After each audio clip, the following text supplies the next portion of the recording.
오늘 드디어 특별 새벽기도의 이제 마지막 날입니다. 주위 사람들 보고 잠깐 인사해 했으면 좋겠습니다. 수고하셨습니다. 승리하셨습니다. 제가 이제 인사를 하라고 하면서 항상 느끼는 것인데 거의 대부분이 형식적으로 하십니다. 제가 이제 그 외국에 있을 때 이제 그 외국 사람들은 참 인사를 잘합니다. 그래서 이제 인사 시간을 주면은 우리는 눈도 제대로 안 마주치고 그냥 이렇게 하고 마는데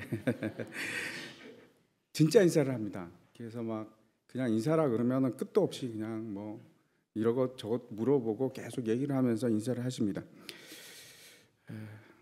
다시 한번 해볼까요? 예. 다음에는 진짜로 인사했으면 좋겠습니다. 오늘 마지막 주제는 베푸는 삶을 살라입니다. 제가 이제 건강한 삶을 위한 최고의 습관 그 책을 가지고 이제 말씀을 전했습니다. 한번 보여주십시오. 그다음 저 책을 가지고 이제 말씀을 전했는데 2주 동안 우리가 이제 200페이지가 넘는 그것을 여러분 이제 다 읽으신 겁니다. 그런데 한번 또 다음에라도 이게 이제 한 번 더 읽으셨으면 가지고 계신 분들은 한 번 더 읽었으면 좋겠습니다. 그래서 우리가 이 건강한 삶을 체질화 시켰으면 좋겠습니다. 여러분 아십니까? 여러분 2주 동안에 여러분의 얼굴이 변한 거 아십니까? 변하셨습니다. 2주 동안 여러분이 새벽 기도를 통해서 경건의 훈련을 하셨고 말씀을 통해서 여러분의 체질이 변화되기 시작한 겁니다. 믿으시기 바랍니다. 이 책에 나온 얘기를 제가 하나 소개해 드리려고 합니다. 그 미국 캔사스 시티에 있는 일인데 그 비밀 산타라고 하는 사람이 그 다음 장 한번 넘겨주십시오. 그 유명한 사람입니다. 이분이 20년 넘게 어려운 사람들을 도왔습니다. 어떻게 도왔냐면 뭐 별일은 아니고 이제 $100짜리 지폐를 계속 이렇게 나눠주는 겁니다. 많이 할 때는 뭐 한 번에 4만 불까지 그렇게 나눠줬다고 합니다. 그래서 이 사람의 정체가 도대체 누군가 사람들이 많이 궁금해했는데 알고 보니까 레리 스튜어트라는 백만 장자였습니다. 돈이 많은 사람인데 지금은 이제 암으로 세상을 뜨셨습니다. 어떻게 해서 이 사람이 이런 그 선한 일을 하게 되었는가? 그 이유가 이제 1971년에 이분이 이제 세일즈맨이었는데 막다른 곳에 이르렀습니다. 실직하고 더 이상 아무런 희망이 없고 집도 없고 차 안에서 잠을 자고 그런 상태였는데 마음씨 좋은 이제 주인 아저씨가 이분한테 $20를 줬습니다. $20를 주면서 아침 먹고 이제 그 기름을 채워서 다른 동네로 가보라 이렇게 이제 돈을 준 겁니다. 지금으로 치면 한 뭐 2만 원 정도 넘는 돈이지만 $20면 뭐 1971년에는 꽤 큰 돈이었으리라고 생각합니다. 이 사람이 그 빈털터리 신세에서 이제 그 돈을 가지고 다시 재기를 합니다. 많지 않은 돈이었지만 용기를 가지고 재기를 하는 거죠.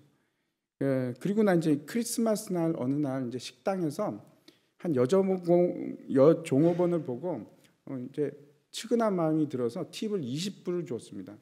그랬더니 그 여종업원이 하는 말이 눈물을 이제 글썽글썽하면서 저 사람한테 당신이 이 돈이 얼마나 나한테 큰 의미가 있는지를 모를 겁니다. 그러면서 이제 막 눈물을 흘리는 겁니다.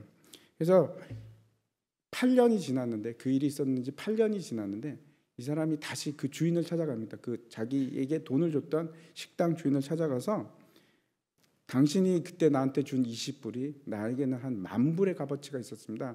그리고 10,000불을 줬다고 합니다. 그 다음부터 이제 이 사람이 계속해서 어려운 사람을 보면 희망을 주고 돕는 선물을 주고 그런 사람으로 이제 살았습니다.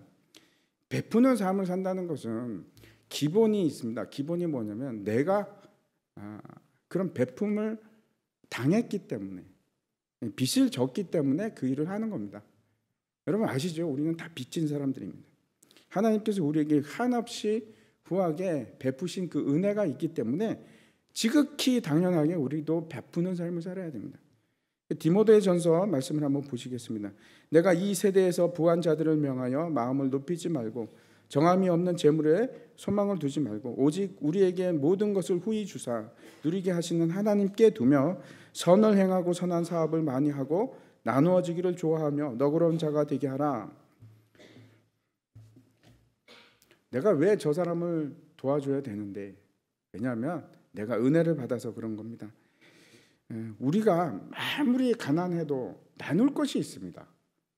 아무리 가난해도 줄 것이 있습니다. 그건 우리 재정 상태와는 관계가 없습니다.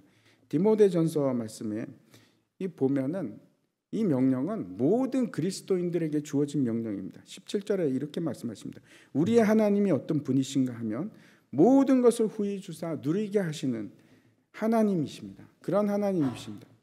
오늘 이제 본문 19절에 보면은 나의 하나님이 그리스도 예수 안에서 영광 가운데 그 풍성한 대로 너희 모든 쓸 것을 채우시리라, 이렇게 얘기합니다. 우리가 이제 2주 동안 어떻게 하면 우리가 건강하게 살 것인가 하는 것을 이제 빌립보서를 통해서 알아봤는데, 마지막입니다. 마지막 우리에게 주는 이 교훈이 뭔가 풍성한 대로 너희 쓸 것을 채우시리라 하는 말씀입니다. 우리에게 베푸시는 분은 여러분 천지를 창조하신 하나님입니다. 그 공급하심이 찔끔찔끔 뭐 이렇게 주시는 것이 아니고 무제한입니다. 무제한.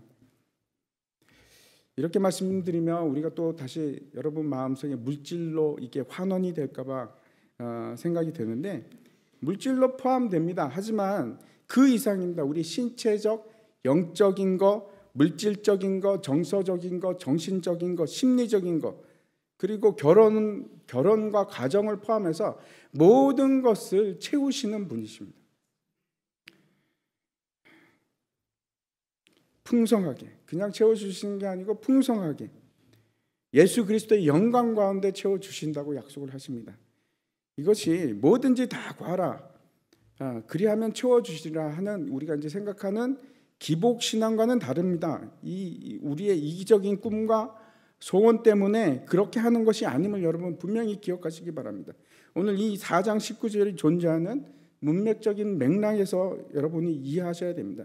이것은 아무런 전제가 없는 그냥 약속이 없는 하나님이 그냥 주시는 것이 아니고 하나님의 뜻 가운데 있을 때 이런 놀라운 축복을 누릴 수가 있습니다.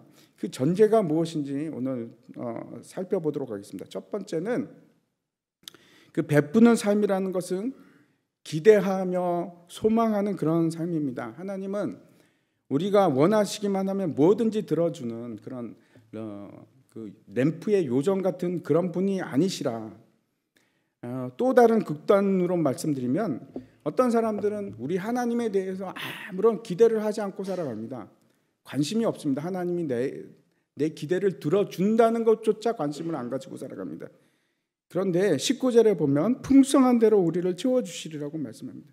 근데 이 구절은 6절을 빼고는 우리가 생각할 수가 없습니다. 다시 6절 한번 보면 아무것도 염려하지 말고 오직 모든 일에 기도와 간구로 너희 구할 것을 감사함으로 하나님께 아뢰라. 하나님께서 우리에게 분명히 응답을 해주시는 것을 알고 있기 때문에 그것이 근심이 아니고 평안을 주시는 것이기 때문에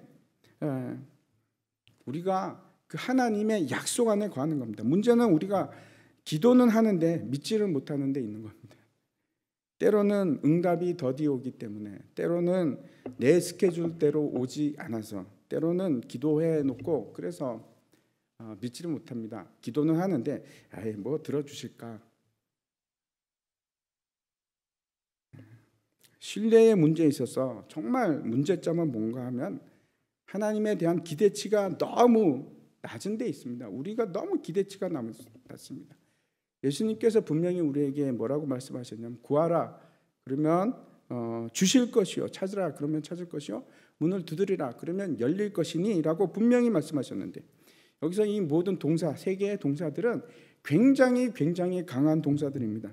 구하되 계속 구하라, 찾되 계속해서 찾아라, 문을 두드리되 계속해서 문을 두드리라, 그런 뜻입니다. 예수님께서 이렇게 엄청난 약속을 해 주셨음에도 불구하고 우리는 에이 설마 열릴까?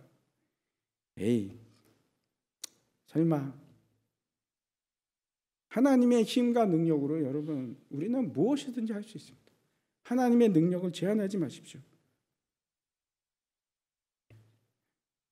반대로 내게 능력 주시는 자 안에서 내가 모든 것을 할 수 있지만 내가 능력 주시는 자를 떠나면 그 떠나서는 아무것도 할 수 없습니다. 요한복음의 15장 5절에 이렇게 얘기합니다. 너희가 나를 떠나서는 아무것도 할 수 없습니다. 내가 하나님 안에서 그렇게 풍성함을 누리기 시작할 때 그때 내 마음에 베푸는 일이 가능해지기 시작합니다. 하나님의 풍성함을 내가 경험하기 시작할 때, 풍성해질 때, 내 마음이 풍성해질 때 그때 베푸는 일이 시작되는 겁니다. 분명히 하나님께서 채워주실 거니까. 우리가 구하면 나를 위해서 구하는 것이 아니고 하나님 나라를 위해서 구하기 시작하면 그러면 하나님께서 기꺼이 손을 내밀어서 우리의 손을 채워주십니다. 그래서 하나님을 기대하시기 바랍니다. 하나님을 기대하십시오. 여러분 삶 속에서 정말 어마어마한 일을 하나님께서는 분명히 행하실 겁니다. 그걸 믿고 기대하시기 바랍니다. 그리고 그 기대는 그러면 언제 생기기 시작하는가? 언제 생깁니까, 여러분은? 기도할 때 생깁니다. 그 하나님에 대한 기대는 가만히 있으면 생기는 것이 아니고 저와 여러분이 하나님께 기도하기 시작할 때 그 기대하는 마음이 생기기 시작합니다. 하나님께서 나를 통해서 무슨 큰 일을 하실까? 하십니다.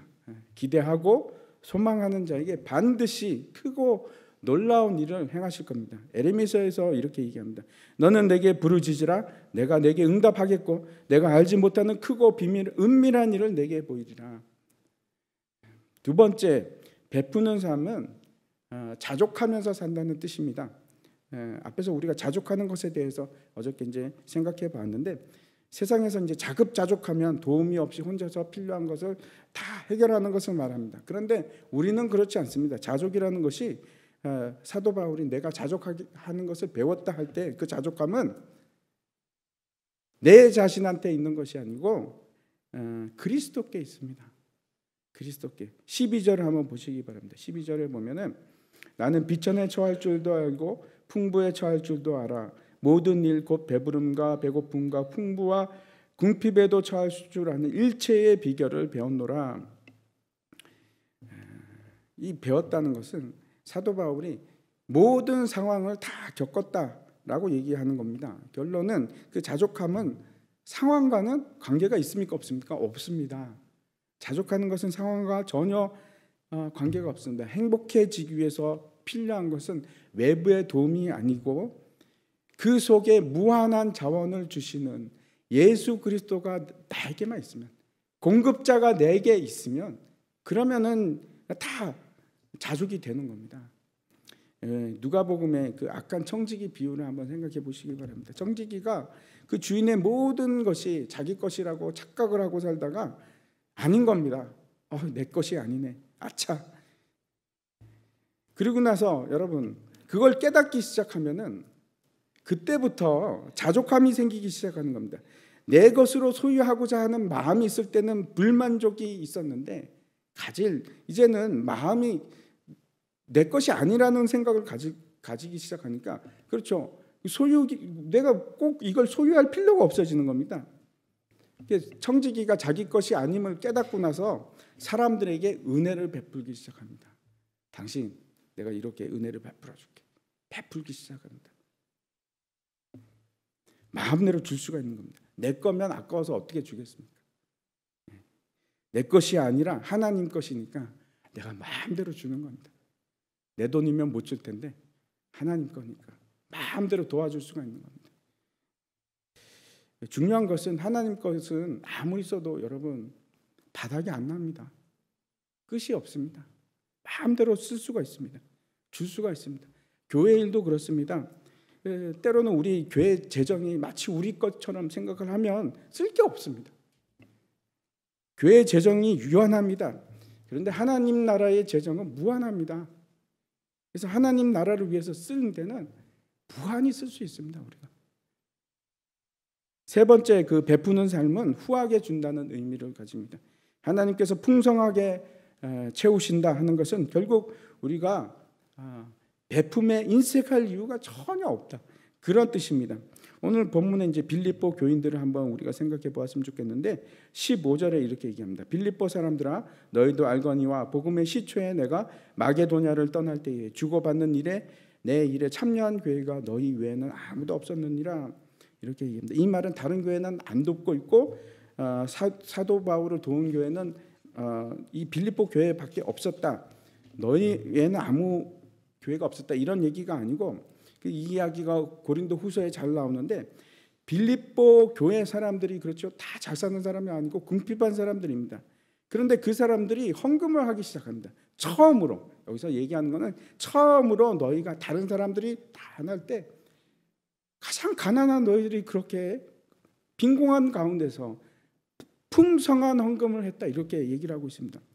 지금 교인들이 빌립보 교인들이 막 움켜쥐고 살았던 것이 아니고 선물을 후하게 그냥 쌓아놓고 바울에게 보낼 기회만 지금 기다리고 있는 모습입니다. 바울이 이렇게 베푸는 것이 왜 중요한가 말씀하는데 18절에 이렇게 얘기합니다. 내게는 모든 것이 있고 풍부한지라 에바브로디도 편에 너희가 준 것을 받았으므로 내가 풍족하니 이는 받으실 만한 향기로운 제물이요 하나님을 기쁘시게 하는 것이라. 향기로운 제물이요 하나님을 기쁘시게 하는 것이라고 얘기를 합니다. 돕는 일이 우리가 헌금을 하는 것은 왜 이것이 하나님 앞에 중요한가? 헌금이 하나님 앞에 향기로운 제물이 되기 때문에 하나님을 기쁘시게 하는 것이 왜 그런가? 수학의 법칙 때문에 그렇습니다. 하나의 밀알이 떨어져서 땅에 죽지 아니하면 열매가 맺히지 않습니다. 누군가 헌신하지 않으면 열매가 없습니다. 일이 될 수가 없습니다. 심는 자가 있어야지 거두는 자가 있는 겁니다. 그렇게 하나님께 자신을 헌신하는 사람들에 대한 얘기를 하고 있는 겁니다. 또 다른 베품의 원리가 17절에 나옵니다.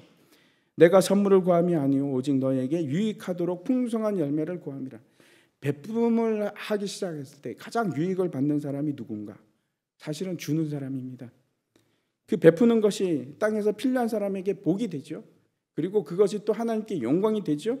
그런데 하나님께서 결단코 그 일을 잊지 않으십니다. 그리고 하늘의 통장에 분명히 상급으로 쌓아두겠다고 약속해 주십니다. 그 헌신을 잊지를 않으십니다. 갈라디아서 6장입니다. 우리가 선을 행하되 낙심하지 말지니 포기하지 아니하면 때가 이르매 거두리라. 네, 오늘 이제 이것으로 말씀을 마치려고 합니다. 우리가 얼마나 청지기의 사명을 잘 알고 순종하고 있는가? 내 모든 삶에 그의 나라와 그 일을 두시기 바랍니다. 그러면 하나님께서 분명히 책임을 지십니다. 우리의 삶을 책임져 주시고 우리의 건강을 책임져 주십니다. 건강한 삶을 위해서 이 빌립보서를 통한 우리의 마지막 배움이 이겁니다. 베푸는 삶을 살아라. 건강해지는 비결입니다. 오늘 이 시간에도 우리가 먼저 함께 통성으로 먼저 기도했으면 좋겠습니다.